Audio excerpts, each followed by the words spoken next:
Megève est un village de montagne à part. Située à seulement 1000 mètres d'altitude, cette station prisée cultive, malgré sa notoriété, une belle discrétion. Si les plus belles marques y tiennent boutique, ce n'est pas pour autant qu'on y étale fourrure et diamants.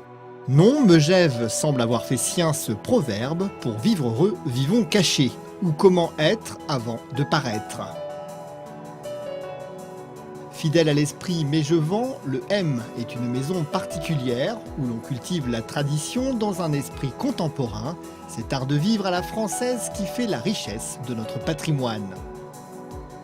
Le M, avec ses 5 étoiles, est l'ouverture de l'année. Tournée manège, l'ancien hôtel a fait peau neuve, plus grand, plus chaleureux encore, mais aussi plus luxueux, il traduit bien le renouveau de l'hôtellerie de montagne. Dans l'état d'esprit, ça traduit le fait d'avoir mis déjà dans le nom de l'hôtel le nom Megève, qu'on n'avait pas. On s'appelait le manège, qui était quelque chose d'historique, mais qui avait disparu au début du siècle. Donc il n'y avait plus aucune raison d'être. On ne savait pas si c'était un manège pour les chevaux, un manège pour les enfants, ou la roue de la fortune. On a voulu mettre Megève parce qu'on est en plein cœur de Megève. Ici on est dans le secteur piétonnier, on le touche.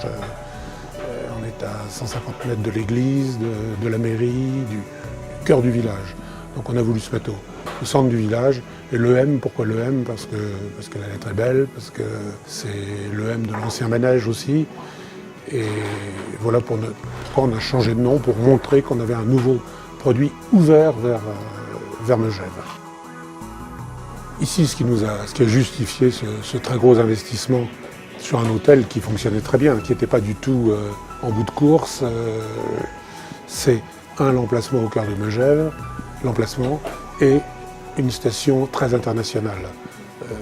Crise économique actuelle, on peut penser que la France gardera cette activité de grand parc d'attractions pour une partie du monde. Les Français qui sont la plus grosse clientèle du M, c'est 30% de la clientèle. Suivi, on a 10 nationalités. Ici, il y aura toujours des pays émergents. On commence à avoir des Chinois. On aura le luxe, qui est quelque chose qui, à mon sens, dans les 10 ans qui viennent, devrait nous permettre de continuer à créer des emplois et à exister. Ce qui n'est pas le cas dans beaucoup d'activités d'hôtellerie. Agrandi, rénové, le M offre un confort 5 étoiles après 2 vagues de travaux très importants de 7 mois chacune. Build Invest, propriétaire du M, est spécialisé dans la rénovation de bâtiments historiques. Pour le président du groupe, l'hôtellerie de luxe est une belle manière de remettre en valeur le patrimoine français. Retrouver cet art de vivre et cette façon d'utiliser le passé pour le rendre confortable aujourd'hui. D'être un vieux pays a quelques avantages aussi. Un respect qui va se nicher parfois dans des endroits inattendus. C'est le cas du hammam qui réserve une petite surprise aux amateurs de détente après ski. Une petite anecdote amusante pour le spa.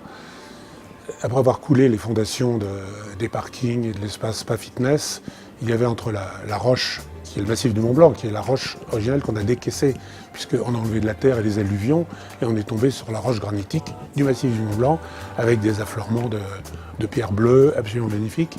Et cette roche, elle était entre le mur de soubassement et ce qu'on appelle les vides sanitaires. Et en voyant ça, j'ai décidé de faire le hammam plutôt, entre le mur de soutènement et la roche du Mont Blanc. Ce qui fait qu'on a un côté du hammam qui est la roche du Mont Blanc, mais qui n'est pas une roche factice. Si vous la touchez, vous touchez le Mont Blanc, le massif du Mont Blanc.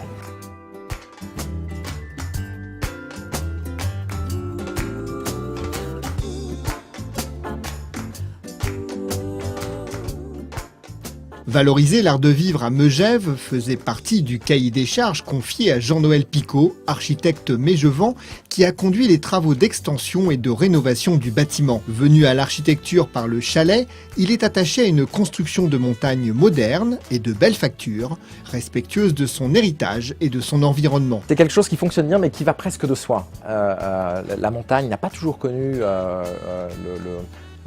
l'économie d'aujourd'hui, qui est une économie plutôt florissante malgré tout pour les stations de ski.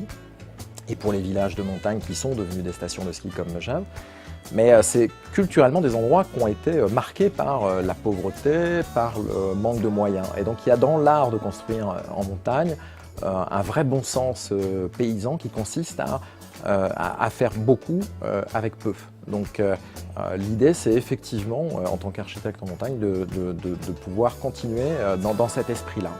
Faire en sorte qu'avec les matériaux qui sont disponibles localement, on puisse arriver à exprimer le luxe et des réalisations ambitieuses.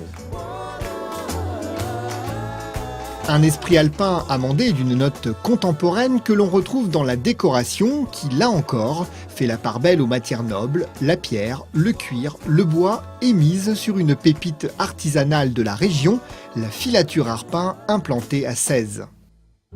Et on a la chance d'avoir cette manufacture de drap de Bonneval, historique, qui est un Hermès local, qui est Arpin. Et on pensait que c'était bien qu'on les aide et qu'ils nous aident en même temps à faire leur promotion par quelque chose, un événement important dans la ville d'Arpin, qui est l'ouverture d'un 5 étoiles à Megève, à côté de chez eux, où tout est Arpin dans les chambres. On a beaucoup utilisé leur textile. On a fait une petite touche contemporaine avec quelques éléments de mobilier, quelques éléments d'acier, mais ça reste quand même très traditionnel montagne, pierre, vieux bois, fourrure, cuir. On est resté dans des codes assez classiques avec une petite touche contemporaine pour sortir des nounours et des rideaux à carreaux. La volonté, dans une démarche entre guillemets écologique, c'était d'essayer de faire venir la plupart des matériaux de très près d'ici. Le matériau le plus loin vient de 100 km. Le bois vient de Pras-sur-Arly, la pierre, elle est de Megève. Une grande partie vient des excavations qu'on a faites ici. Avec ses vastes espaces à vivre et ses chambres spacieuses, le M répond à des attentes nouvelles. L'après-ski, la convivialité et le confort prennent une place croissante. Le marché est demandeur de suite, qu'elle soit dans le haut de gamme pour un couple qui a envie d'avoir beaucoup de surface et d'avoir une partie nuit et une partie jour différente. Et aussi, on est dans une station familiale où on peut être à 4 et avoir des enfants dans une suite. On a fait un bar convivial, un autre bar autour de la cheminée, on a restauration, on a un bistrot, et puis ce qu'on a appelé la salle à manger. La salle à manger, c'est pour être comme chez soi, où on a une carte un peu à la demande du client. Du jour au lendemain, vous pouvez commander le plat dont vous avez envie, qui vous sera servi non pas à l'assiette au plat, mais dans un plat, comme chez soi, le vrai service à la française.